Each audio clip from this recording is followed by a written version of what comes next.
Hello, everybody, and welcome to our Managing the Sport Enterprise course. We are going to start with a very basic introduction to management. We have been doing sport management from the beginning of our first year undergrad, so I am sure you're very familiar with all the content that we will go through here. This will be a very short video as it is a recap of a live class session that we had. So let's start with that very first definition of what is management. So management is often identified as a process that calls for the performance of specific functions. It can also sometimes be used to refer to key decision makers within a business. And why is it important? Well, it is responsible for the success or the failure of an enterprise. So a couple of authors have defined management. Okay, Covell in 2007 said it is coordination of human material, technology, finance, as well as other resources to achieve an enterprise's goals.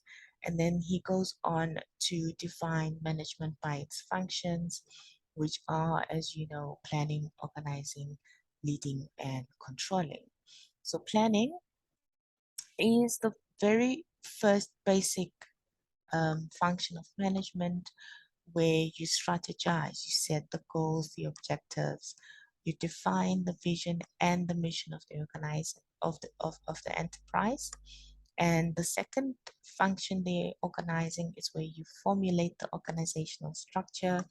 So you define who does what, where, and how, and you allocate your resources and design the jobs. Leading is where you then direct and motivate your staff and coordinate and communicate those goals and objectives. My apologies.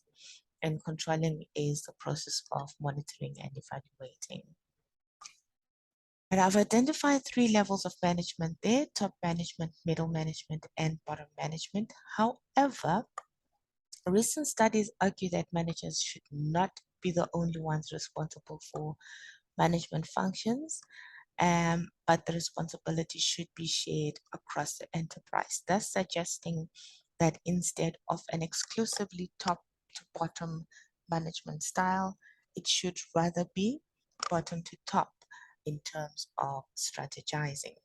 And I think we had a lively discussion around this, and some good points were brought out in the class.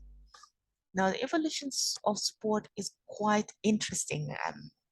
Having an extensive study of the history of sport could be a very nice and fun discussion to have, but we don't have a lot of time.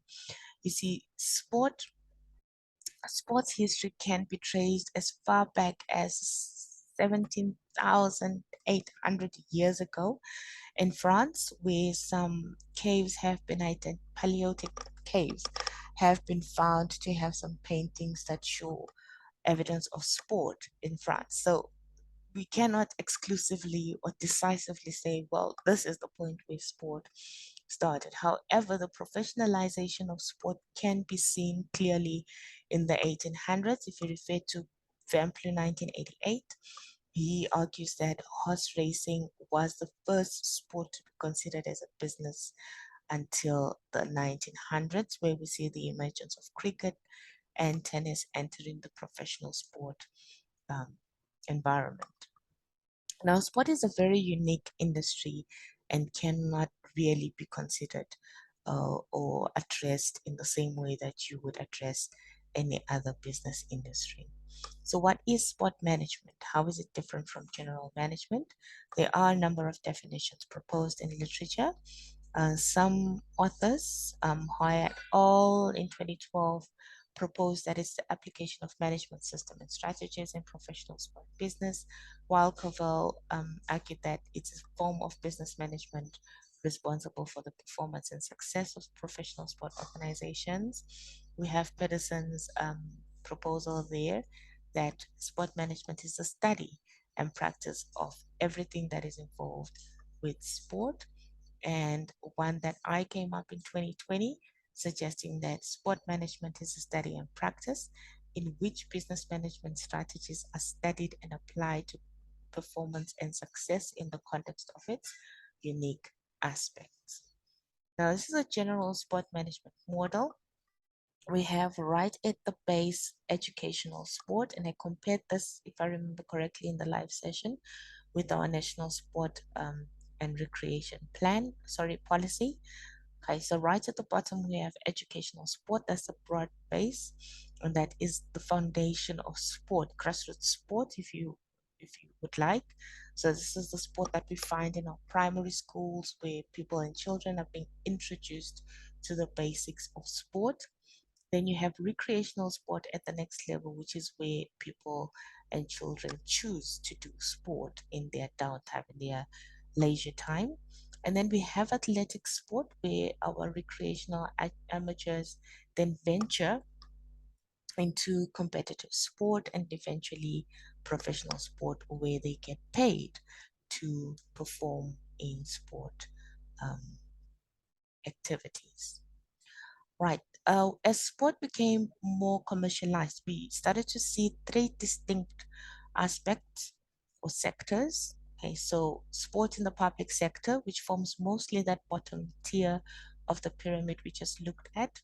Sport as a non-profit sector, again in that second and third tier of the pyramid that we just looked at. And finally, commercial sector, which is where you find your professional sport organizations, your sporting good corporations, and sport media, which is mostly the focus of the sport enterprise module. Okay, so this is what a global professional sport environment looks like, starting right at the top there with the global um, Federation for Sport. And then we also have those 5 big federations there on top. Okay, I've given examples. I've used the Olympic Committee, FIFA, Cricket World Cup, and of course, there are other organizations and institutions that are responsible for the governance of sport globally. If you look on the far right hand side as you go down in the light blue boxes, we have the World Anti-Doping Agency, the Court of Arbitration for Sport, as well as some independent testing associations. Those are governing bodies that are independent of any national or international or government interference and governance issues. Right, so what is the professional sport enterprise? Because this is our main concern in this course. Well, it is important to identify and understand the unique features of the sport enterprise to be able to adapt management systems to manage sport enterprises.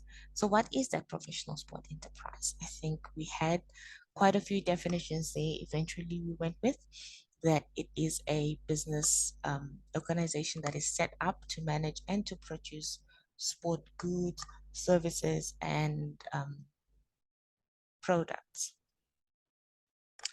Right, so what are those unique aspects of sport that I keep talking so much about? Well, there are quite a few of them. 1, 2, 3, 4, 5, 6. Let's start with the first one, the identifying sport as a social institution. Well, traditionally, sport was used for social reasons. We can see in Egypt, where sport largely was a role. The most popular sport back in the day was rowing. Okay, so that was good for social issues and other social functions in that community. Sport was used for reconciliation, and I gave the example of the Rugby World Cup in 1995 held in South Africa and the Winter Olympic Games in 2018 that were hosted by Pyeongchang, South Korea. Okay. And I said that the Rugby World Cup was used to symbolize the unification and the end of apartheid in South Africa at the time. The Winter Olympics of 2018 was the first time that the North and South Korean teams walked together under the same flag. Of course, it was a white flag, but it's still a step towards a promise of reconciliation between the two countries.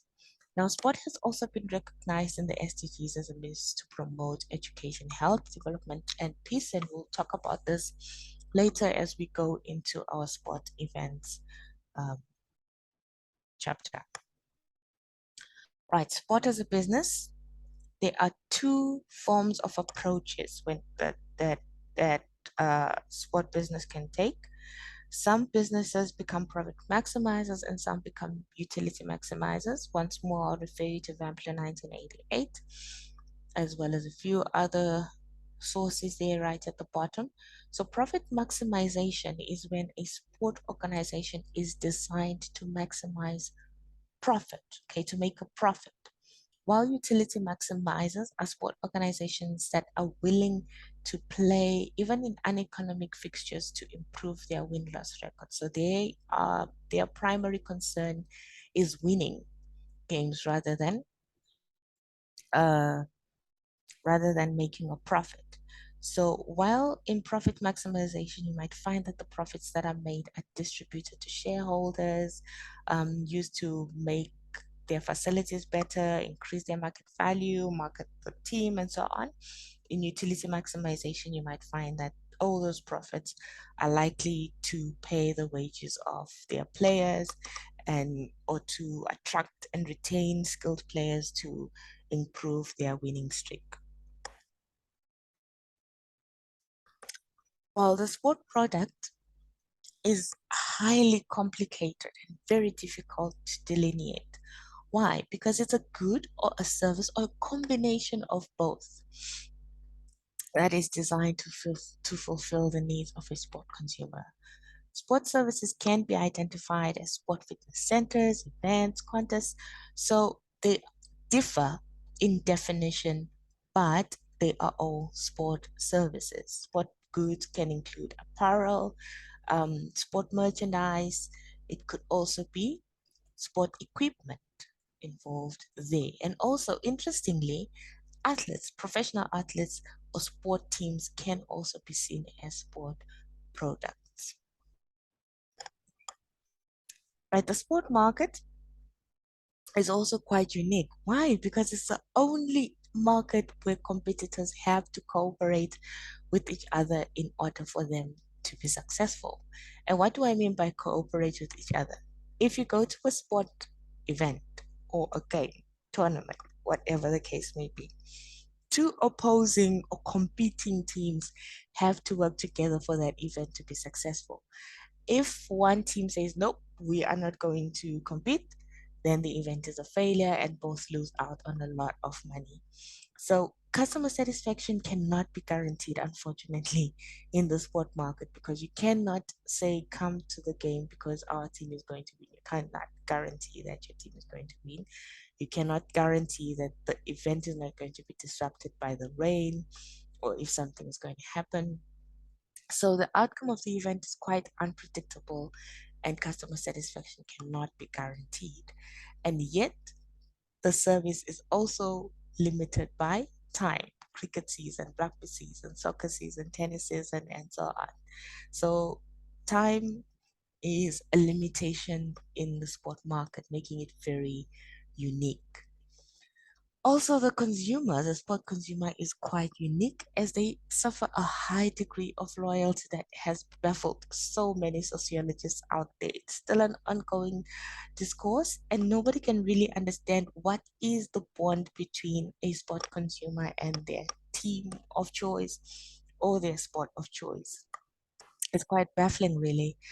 And sport has the ability to create bonding social capital. That's a form of social capital where you find two people becoming two unlikely people having an opportunity to meet and forming a bond over perhaps the same team that they support or perhaps the same sport code that they're interested in. So it has the power to create some bonding social capital, also can build some bridging social capital and a few other types. Now I've put there the the concept of burgeoning and coughing, which is basking in reflected glory, and casting off reflected failure. This is a phenomenon that I think you've explored a little bit in sport marketing, where sport consumers tend to not be as loyal as they should be and would rather support the team that wins rather than stick to the same team if it begins to lose or not perform as they expect. Another unique aspect of sport is that it is a form of entertainment. if you look at how our broadcast or sport broadcast is going these days, they target prime time broadcasting, and sport is increasingly being changed and tuned up and adapted for broadcasting rather than for its original intent. So the sport court seasons are disappearing due to the entertainment value. Sport, for example, we see football throughout the year, regardless of the seasons. And sport is also being, like I mentioned earlier, adapted for entertainment. For example, T20 cricket was specifically created as sportainment. So this is a new emerging environment. I think I mentioned in the group that there was something called slap fighting now. Okay, it's been approved as a sport in some states in the United States, and I think it's the weirdest thing ever. But there we go, sportainment emerging and changing sport, the face of sport. All right, so there we go. That is our first lecture. I spoke very fast, I know, but I needed to make sure it was short, so that we are not spending too much time on these lectures. We did have this session in a live class, and I'll see you again next time. Bye bye.